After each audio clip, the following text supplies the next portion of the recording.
I brought this as well. Whoop.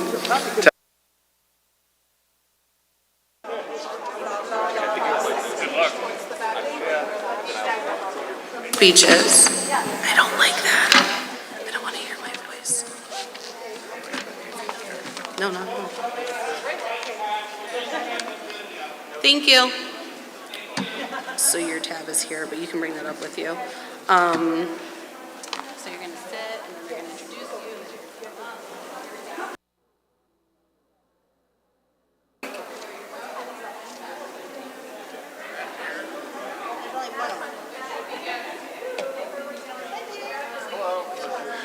Two, three, 4, 5, 6. You have that one, right, Seb?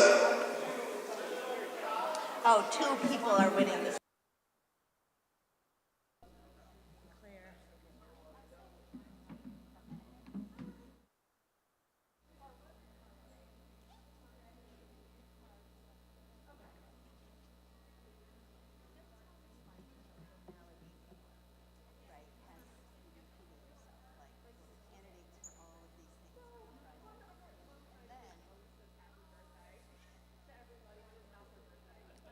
Two.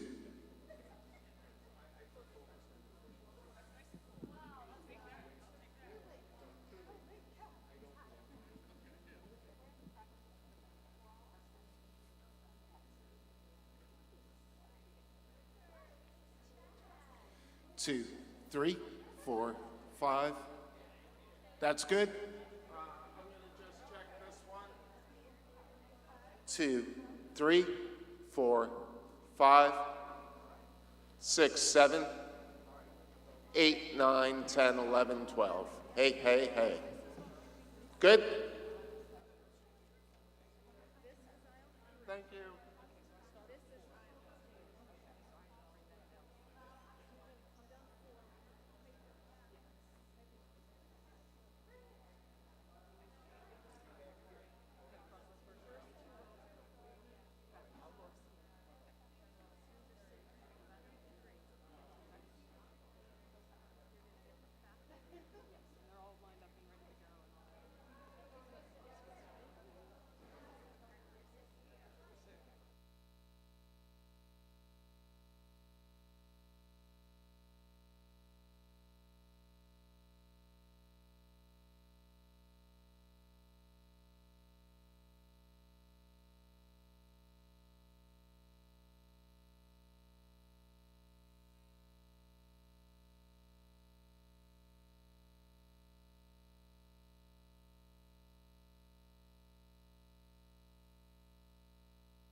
Hello? Oh, good, this is on. Hi, well, honored guests, welcome to the 2024 commencement of Clarkson University. I invite you to please take your seats. We'll begin in a few minutes, and I would like to make a few announcements right now. We ask that the audience please remain seated throughout the ceremony so that all of our guests will be able to see the graduates. We would also like to invite you to applaud for every graduate. They have all worked hard to achieve their goals and are very deserving of your recognition. In the event of an emergency or fire alarm, the exit doors will be opened. In that instance, please proceed quickly and calmly to the nearest emergency exit. I would also like to remind you that there is no smoking permitted in the theater, and a professional photographer will photograph every graduate. In addition, we ask that you please silence your cell phones at this time. Thank you.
Welcome to the commencement ceremony of Clarkson University's Capital Region campus, and welcome to the class of 2024.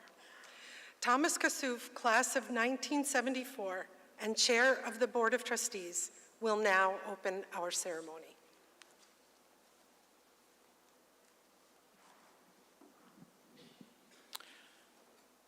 The 2024 spring commencement and convocation of Clarkson University is herewith in session.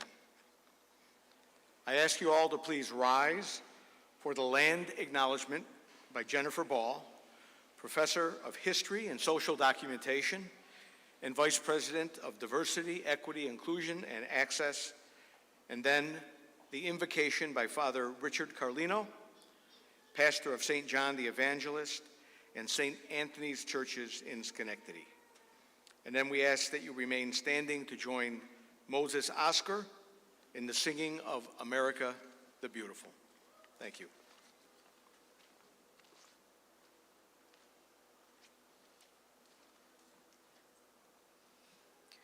As the staff, faculty, and students of the Clarkson community, we're grateful for the opportunity to meet here, and we thank all the generations of people who have taken care of the land before us. We acknowledge we are meeting on the traditional territory of the Mohican and their ancestors. These lands and waterways connect to the vast traditional areas of the Haudenosaunee, Algonquin, Huron-Wendat, and Abenaki peoples. We recognize and deeply appreciate their connection to this place. These traditional territories were never wholly surrendered and were only claimed by competing French and British crowns and later New York State. As we move towards healing past injustices, we must acknowledge the wrongs that have been done and work towards a unified path of coexistence and prosperity. We also recognize the contributions of the Akwesasne Mohawk, Haudenosaunee, and other indigenous peoples have made, both in shaping and strengthening the community in particular, and other territories within the country as a whole.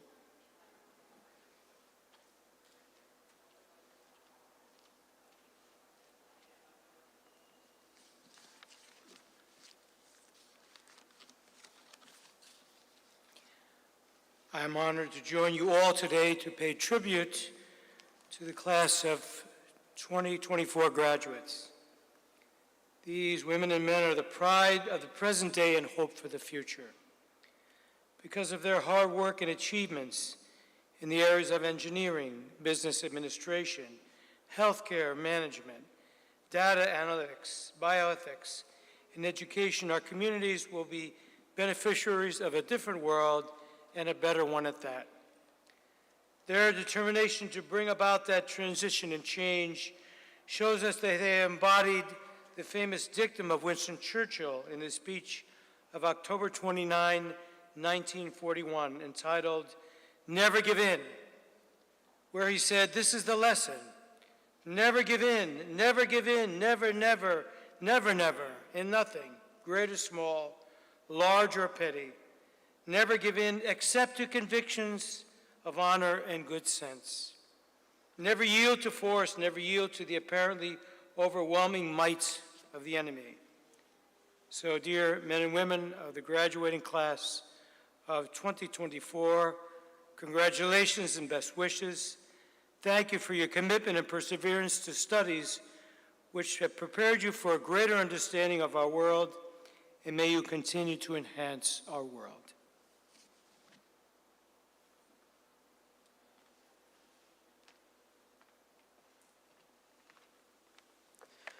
Testing, testing.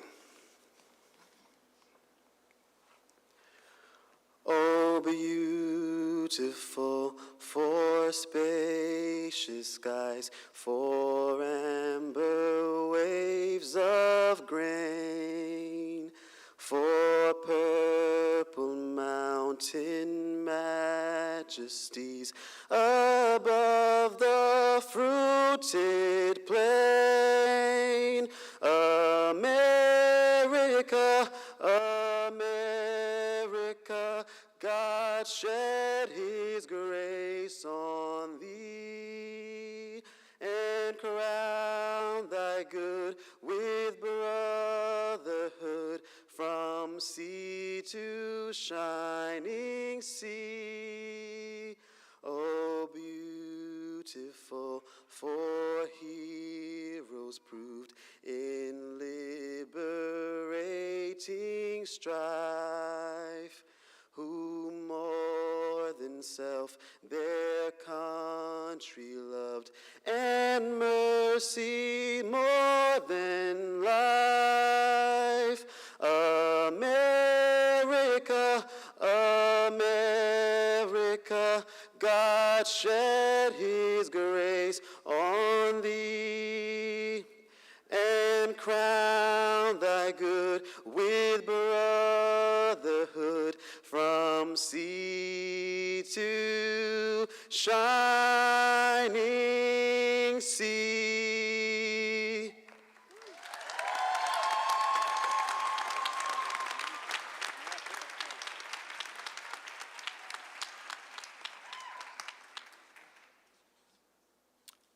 Thank you. That was lovely, Oscar. Thank you very much.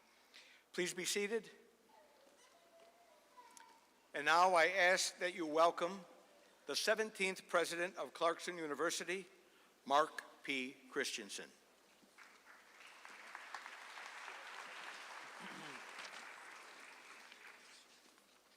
Today is a day of celebration and reflection, a time to look back with pride and gratitude for the experiences that have shaped you, and to look forward with hope and excitement for what lies ahead. Today is a day for friends and family to celebrate your accomplishments and for you to honor the contributions of those who have supported you along the way. I'd like to begin today by introducing a number of distinguished individuals, some of whom will participate in today's ceremony. Please hold your applause until all of them have been introduced. Will each participant please rise and be recognized as I read your name? Thomas Kassouf, class of 1974 and chair of the Board of Trustees. Chris Robinson, Provost and Vice President for Academic Affairs. Jennifer Ball, Vice President for Diversity, Equity, Inclusion, and Access. Babanchu Atems, Interim Dean of the David D. Ray School of Business. Michelle Crimmy, Dean of the Graduate School. Amber Stevenson, Director of Healthcare Management Programs and Faculty Marshal today. Dean S. Foster, Headmaster of the Hoosick School in Hoosick, New York, and our speaker today. Eric Dibble, class of 1981, and President of the Clarkson Alumni Association from 2008 to 2012. Father Richard Carlino, pastor of the St. John the Evangelist and St. Anthony's churches here in Schenectady. Members of our distinguished faculty and staff, and our readers for today's ceremony, Colleen Flynn Talapia, Senior Director of International Admissions. Please join me in recognizing these individuals.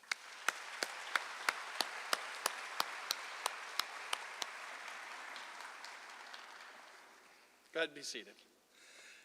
Now it's my pleasure to introduce Steve Elson to give the student address.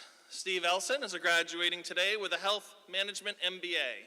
He came to healthcare in Clarkson after 20 years in advertising and ad tech, and now works at MVP Healthcare, a regional nonprofit managed care organization overseeing advanced payment model design. Steve lives with his wife and 2 sons in Niskayuna, right next by our capital region. Welcome, Steve.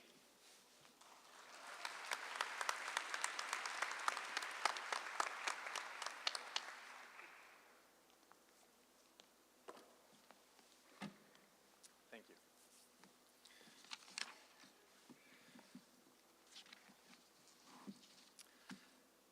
Congratulations, Clarkson class of 2024. So I'm not exactly sure what I did to earn this one extra assignment, but I'm honored to be here and to share some reflections on what we've all achieved and on what comes next. And I want to begin by asking you all to imagine something. So bear with me and try to imagine a pile of dust. Just dust, maybe about this big. All right, you got it? You can see it? So that's me, that's you, that's each of us eventually. Now I know, that's a bit of a rough start to a commencement speech. But the thing is, at a major life milestone like this, I can't help but reflect on the time remaining. Not to create panic or anxiety, but to consider purpose.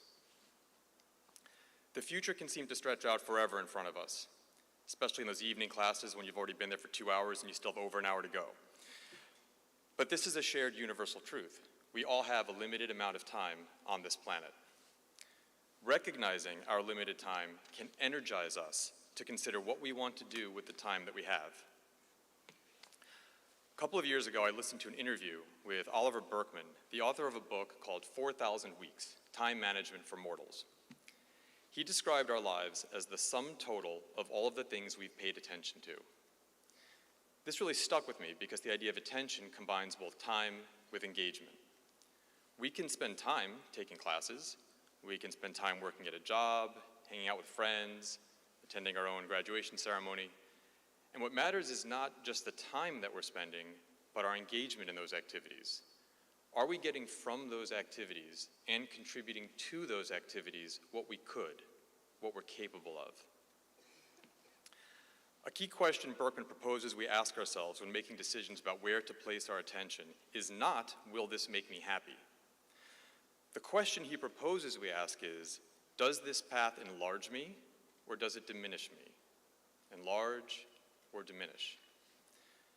I understand his idea of enlargement to mean enriching ourselves as human beings and expanding our capacity to be an agent of whatever it is we hope to do and be in this world.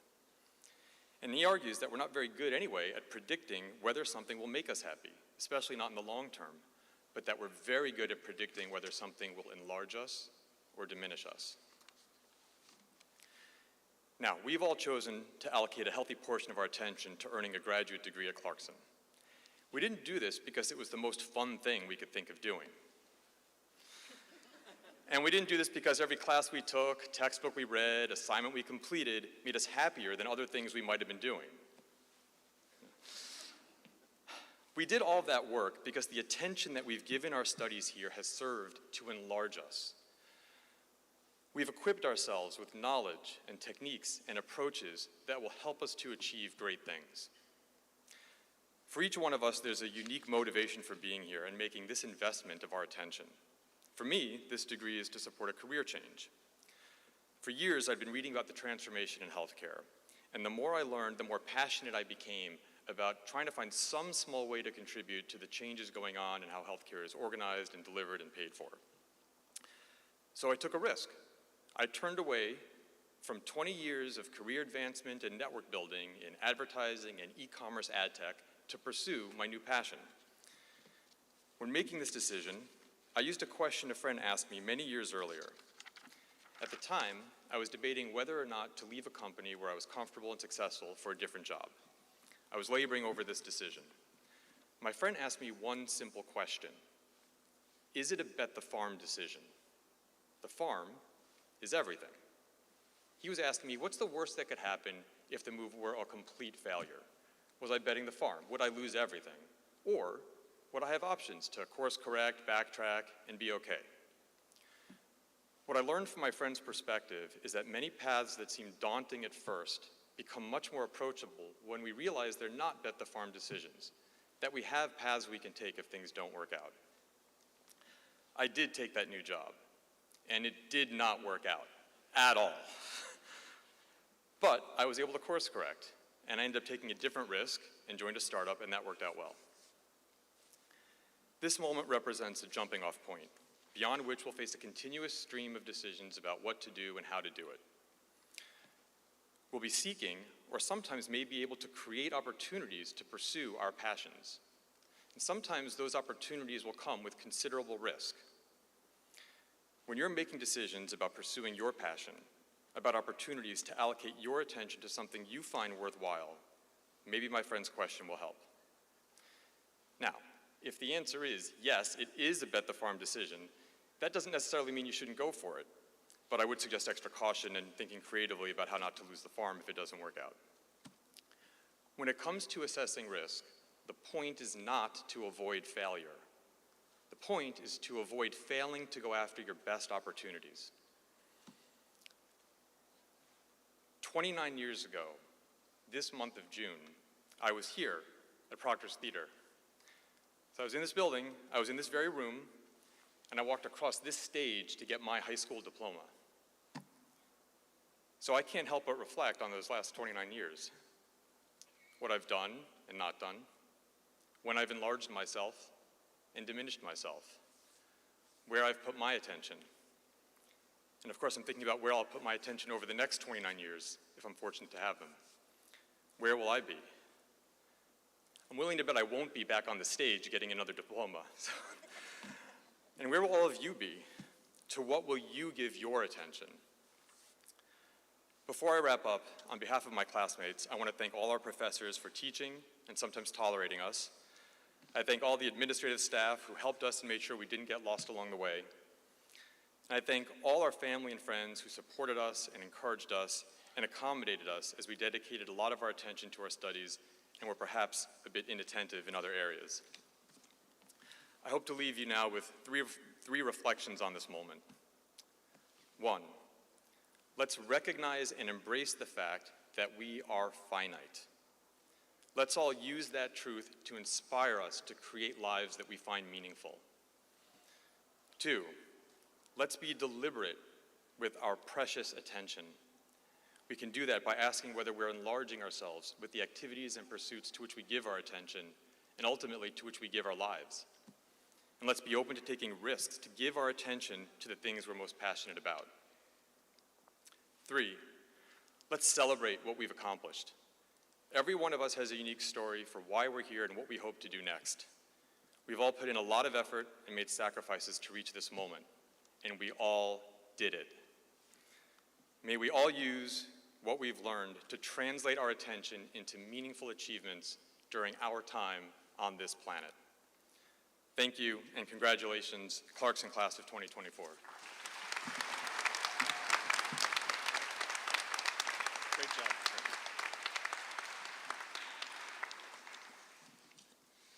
Steve, thank you for those inspiring words, and hopefully we're all headed towards enlarging our lives and picking grand opportunities in front of us.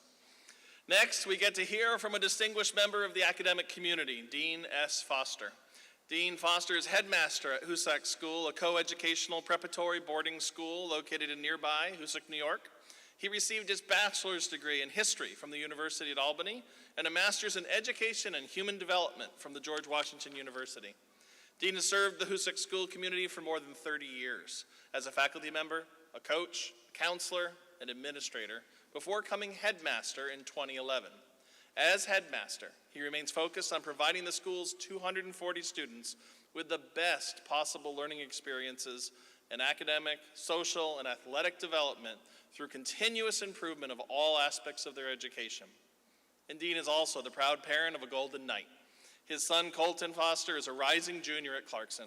Please welcome Dean Foster.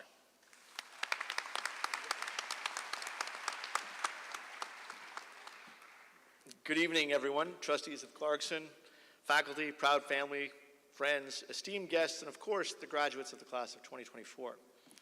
I have a tradition at my school where when I run a big event, I always make sure to have a joke at hand, and I wouldn't be me if I didn't have one here. I have 2 to choose from, and they are dad jokes, so I apologize. They're terrible. I think I'm going to go with, what's the best thing about Switzerland? I don't know, but the flag is a big plus. I know, it's a groaner. But at the end of this, I can claim that I had everyone laughing right from the start. Let's hope I can keep it up. I'll get right to it. A lot of people, speakers, like to take the first few minutes to pad their time at the lectern. It's an old trick to make sure everybody calms down and listens to the good part that's coming up. I realize that's not going to be an issue with this group. I am amazed by your attentiveness. I remember my bachelor's degree ceremony being partially a party at SUNY Albany. Today we'll share 3 words with you, and I hope you take those words to heart. Rarity, improvement, and kindness. For all of you, this is not your first rodeo. You've already earned a bachelor's. That's no small feat. According to a Harvard study, you are now part of only 6.7% of the world population to have done so. What is even more astounding is that some of you are first-generation college graduates, which would make you first-generation masters. Truly rarefied air and evidence of your determination and Clarkson's dedication to reaching all demographics in the world where the perception is that higher education is only for legacy candidates. Now, I do work at a prep school, so I'm partial to legacy candidates as well. The fact that you are now receiving your master's is very inspiring. Breathe it in. Take advantage of this moment. You don't get many of them in life. The breadth and depth of the programs represented in this class are nothing short of astounding. Engineering, bioethics, business, energy systems, healthcare, and lastly, my favorite, of course, education. By percentage in this room right now, we could very well have the most intellectually diverse group assembled on the planet at this exact moment. Now, that figure is probably helped by the fact that half the world is probably sleeping right now. There we go. Each of you is a true testament to what it means to strive for knowledge and to never stop learning and growing as a person. You are a rare group, and as such, one of great value to the world. Maximize that value and use it to make the world a better place. Through your efforts here at Clarkson, you have achieved great accomplishments. And you have done that by embodying one of my favorite credos, continuous improvement. Those of you in the engineering world know exactly what I'm talking about. Continuous improvement is a term that was given to me by my Uncle Peter, who is also an engineer, and he must have graduated from a lesser college because the name escapes me completely. He shared this with me when I became headmaster at Hoosac School, and I was looking for a credo to rally the faculty around to get them inspired. It's a term or phrase that has not lost its shine, and it has aged well over the last 13 years, and it's still quite useful. Continuous improvement means that you are never satisfied with the status quo. You do not ever believe it is ever good enough, or as the old saying goes, it looks good enough from my house. That's impossible today.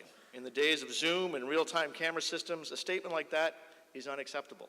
You have to constantly be focusing on continuous improvement in all aspects of your life.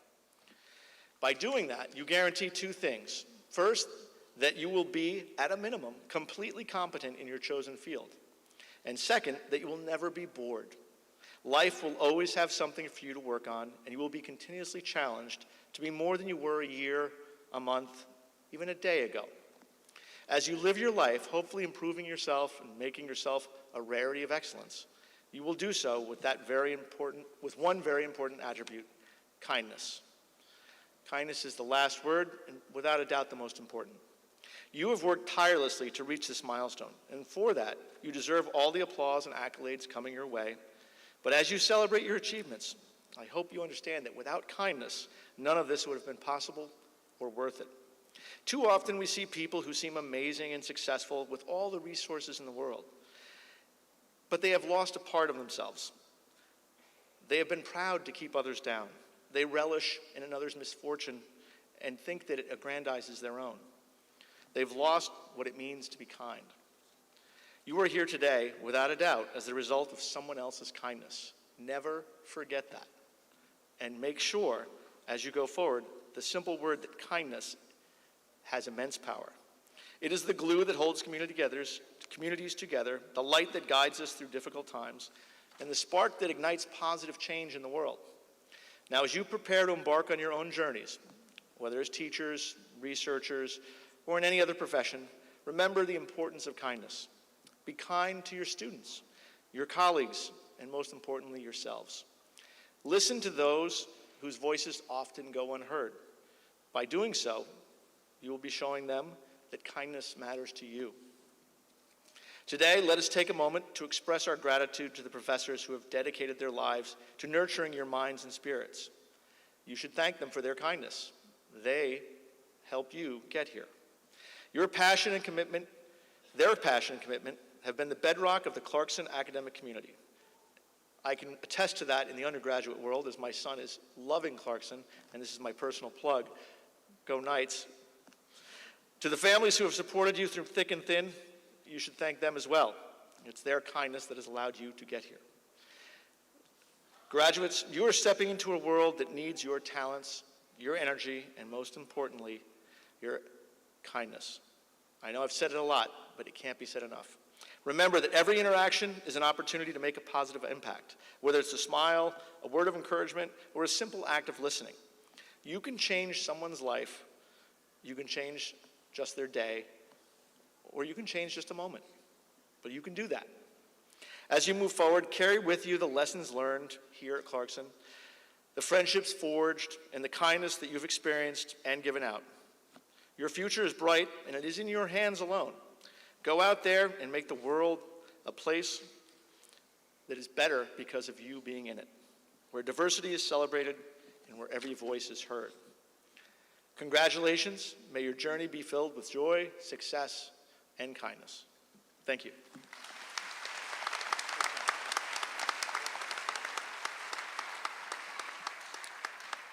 So much wisdom from three little words.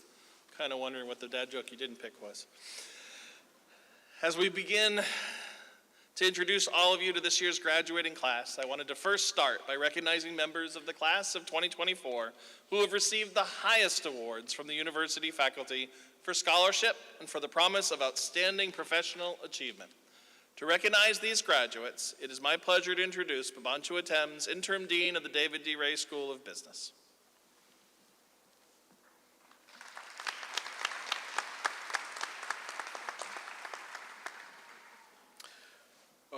Thank you, President Christensen. Several of today's graduates have been inducted into Beta Gamma Sigma, the International Business Honor Society. Would the following students please rise when the name's called to be recognized? Please hold your applause until all of the graduates have been recognized. David Bambrick, Darcy A. Beres, Gabiana P. Centino Cruz, R. Brian Coakley, Pamela L. Darkangelo, Gretchen Gon Konduru,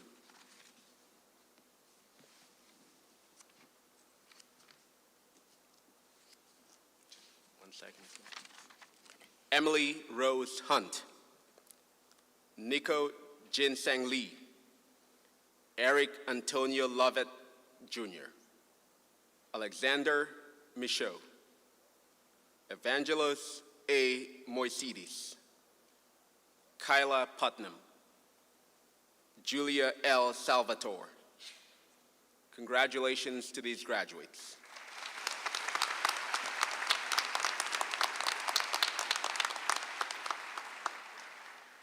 The Joseph Finkelstein Award is given to a student of high academic distinction who's demonstrated substantial interest in cross-cultural and international management issues while making significant overall contributions to the David D. Ray School of Business community.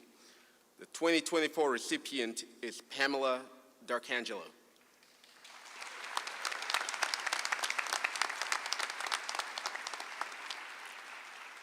Pamela, please come forward to be recognized.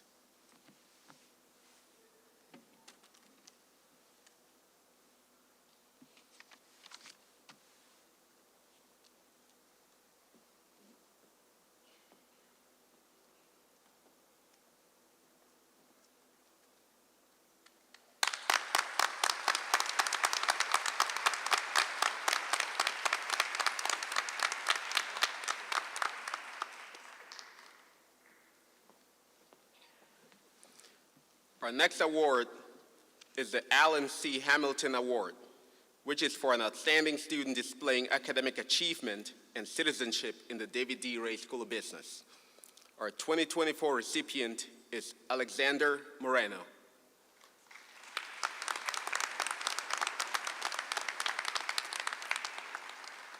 We send Alexander our congratulations as he's unable to be here today.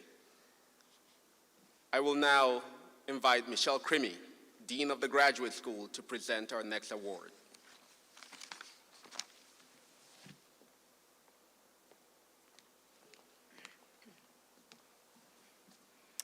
It is my pleasure to present the Corlin Bauhofer MAT Encouragement Award.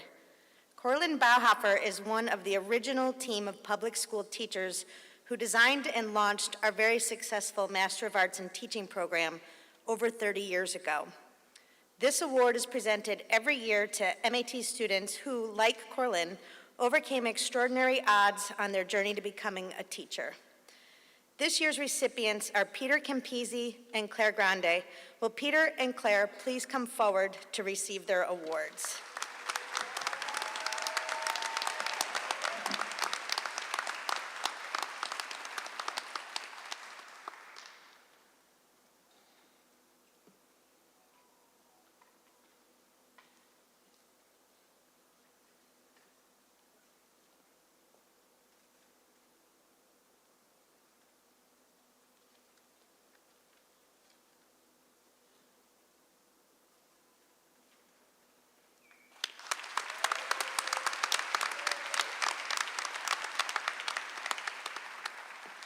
Thank you and congratulations to all of this year's awardees.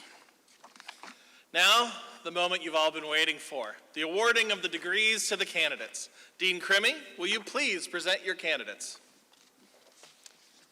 Will all the candidates for the degrees of Masters of Arts in Teaching, Certificate in Teaching English to Speakers of Other Languages, Master of Science or Advanced Certificate in the Business of Energy, Master of Science in Electrical Engineering, Master of Science in Engineering and Management Systems, Master of Science in Engineering Management, Master of Science in Mechanical Engineering, and Master of Science in Bioethics, please rise and remain standing.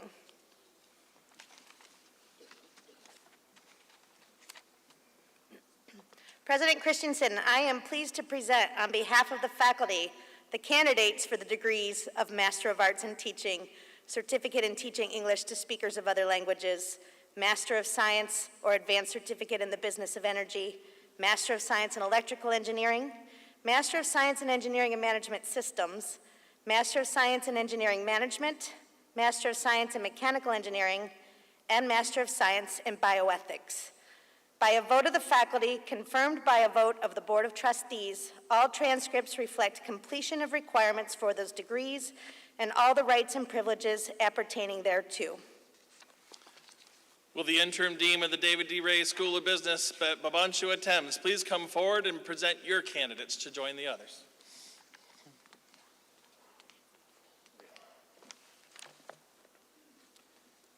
Will the candidates for the degrees of Master of Business Administration, Master of Business Administration in Healthcare Management, Master of Science in Clinical Leadership in Medicine, or Master of Science in Healthcare Data Analytics in the David D. Ray School of Business, please rise and remain standing.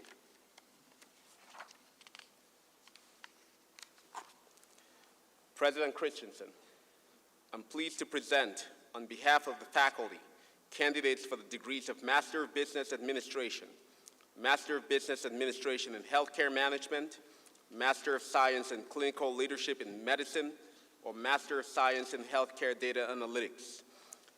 By a vote of the faculty, confirmed by a vote of the Board of Trustees, all transcripts reflect completion of requirements for the degrees and all the rights and privileges appertaining thereto. By virtue of the authority vested in me, I confer upon you the degrees of Master of Business, or Masters of Science, or Masters, what's the list here? I confer upon you the degrees of Master of Business or Master of Science with all the rights, privileges, responsibilities, and honors pertaining thereto. There should also be a Masters of Arts for teaching in there. Congratulations. Please be seated.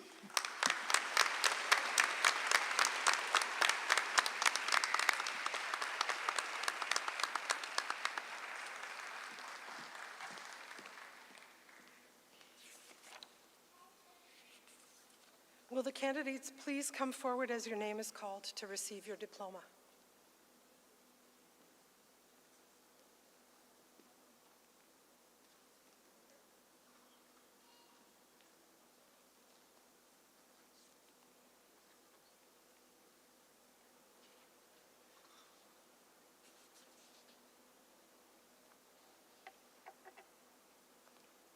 Will the candidates please come forward?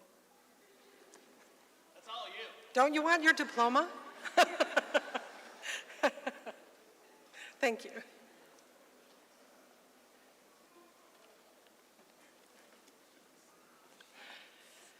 Moses Oscar.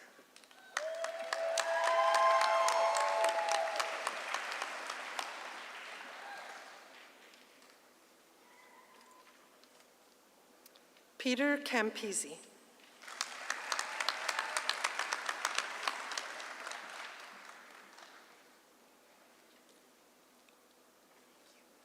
Claire Grandy.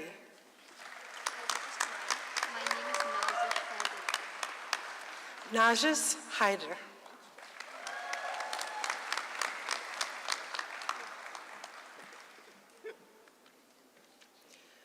Fong Tran.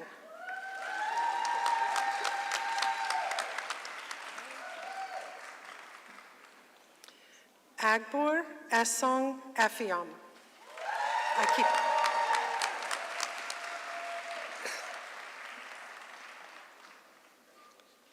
Charlie Ziklas.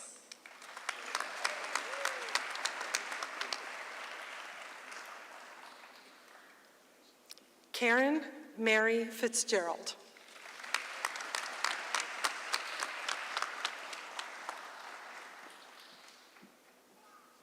Augustine Jeremy Valdes Riccardi.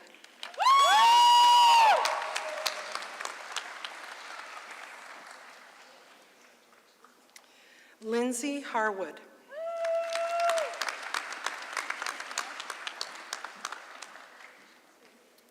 Claire Carmelo.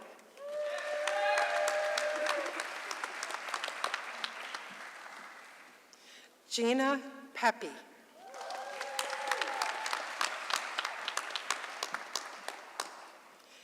Kerry Lockhart.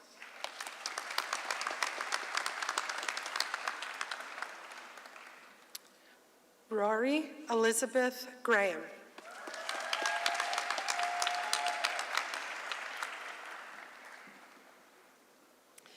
Daniel John Gall.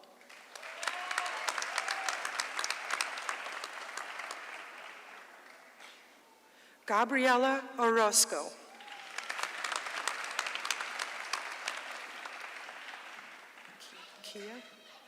Kaya Riffenberg Stempel.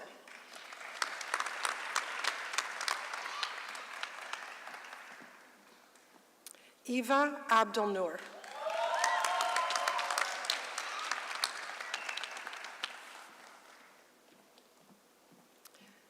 Catherine Rose Rumsey.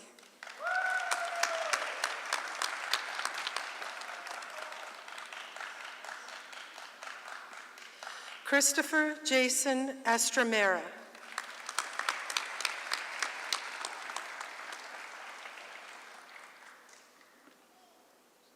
Kimberly Kern.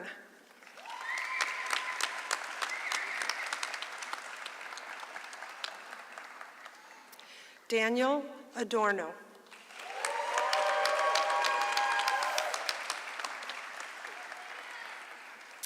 Caleb Doyle.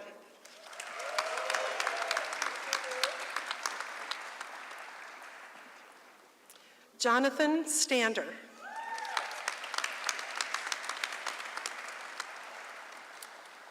Onahomo Adebo.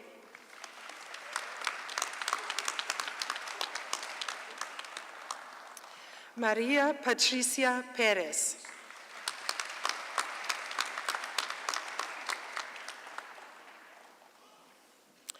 Nicholas Roman.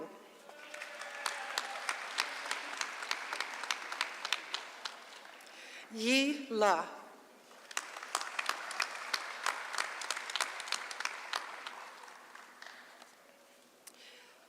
Mudar Muhi.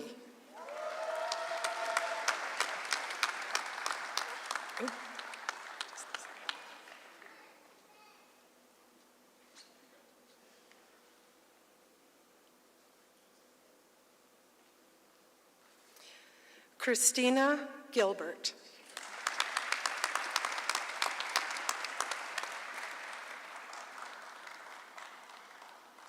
Trevor Lee Henry.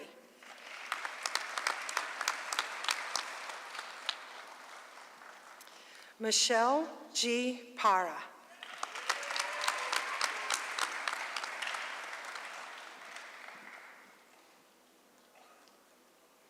Shakira Nenaidenko.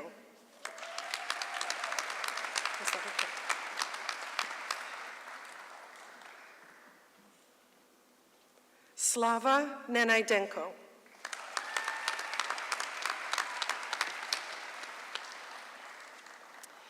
Caleb Morehouse.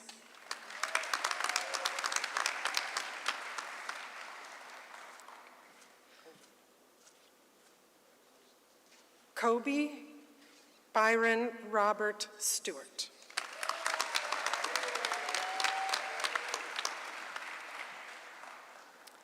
Matthew Kyle Cherry.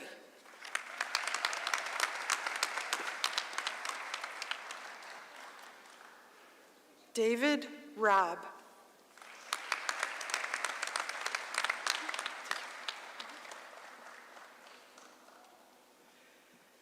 Emily Shields.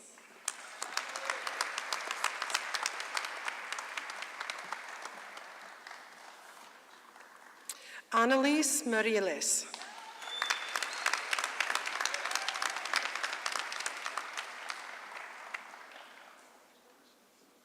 Luis Melendez.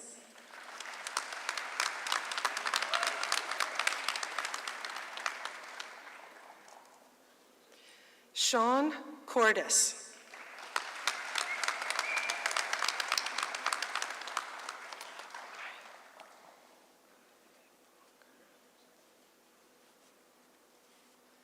Esther Adebonka Adeloni.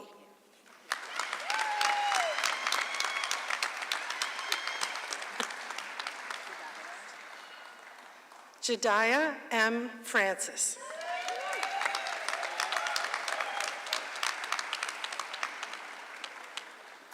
Pamela Lynn D'Arcangelo.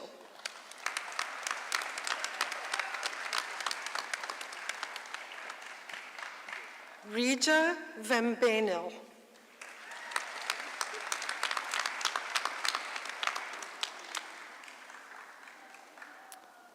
Christian Viola.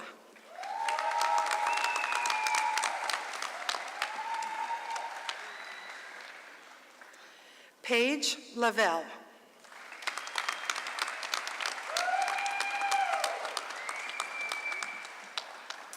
John DeLallo.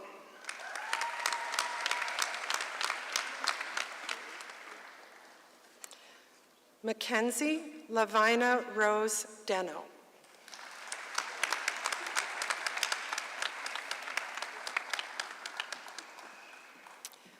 Kyla Putnam.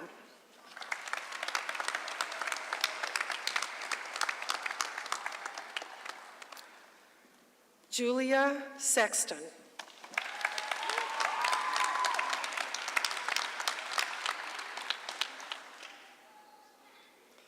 Diana Bick.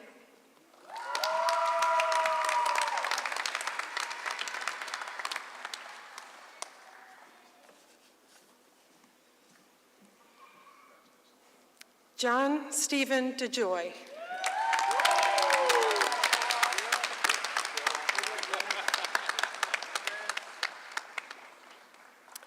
Steve Elson.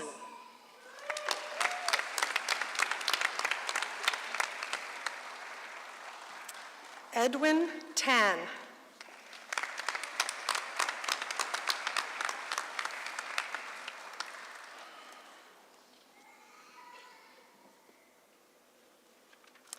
Bodhi Kunda.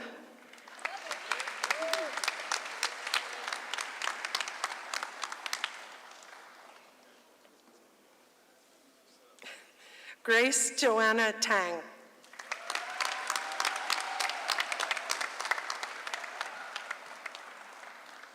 Abigail Kaminsky.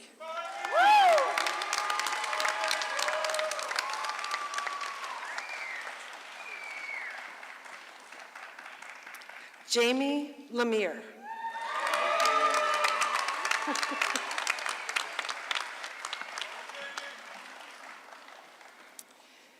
Jitvan C. Nguva.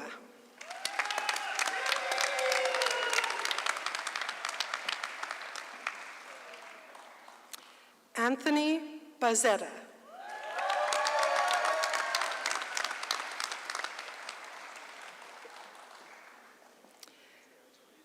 Daisy M.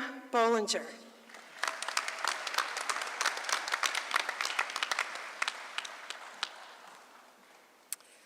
Syed Fahimuzaman.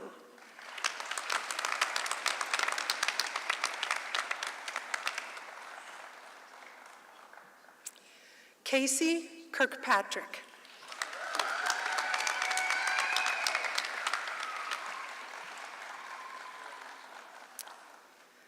Samantha Coffey.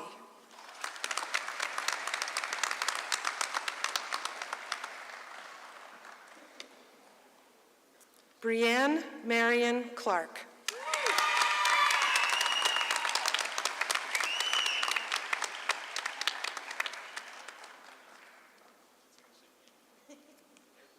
Fifi Rogers.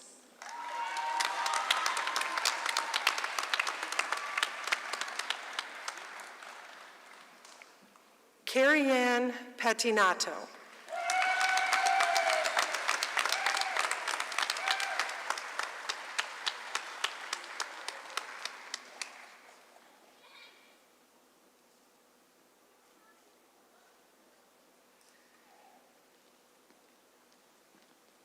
Congratulations to all of our graduates.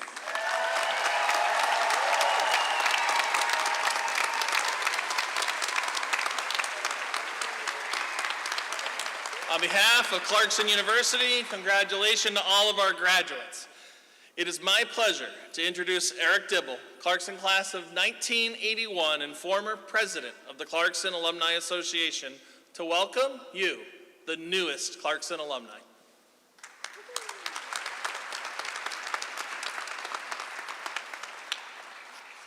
President Christensen, Chair Kassouf, thank you very much for this invitation to speak.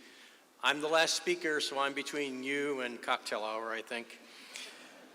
Lisa Jeffers, the current Alumni Association president, sends her regards as she was unable to attend today, so they had to go to the bench.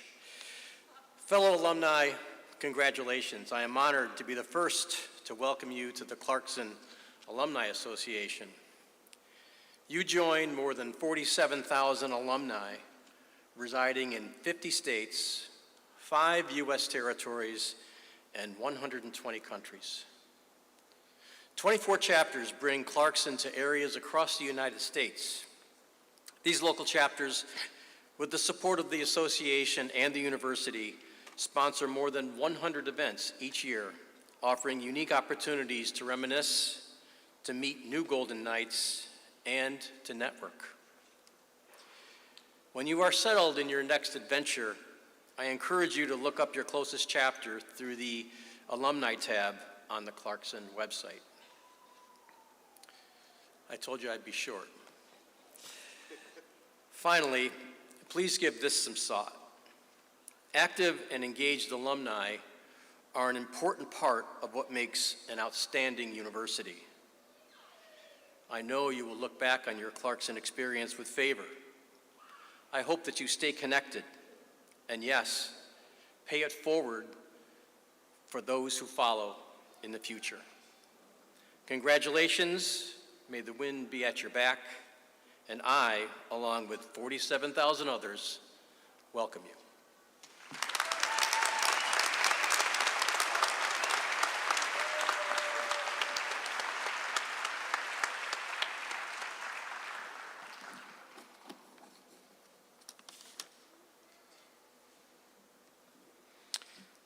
So, congratulations. I now hereby declare the commencement ceremony of Clarkson University's Capital Region campus closed. Please join us for a reception in Robb Alley, which is located just outside of the theater. I ask that the audience remain seated until the platform party and advisors have processed out of the theater. To all of our graduates, good luck and Godspeed.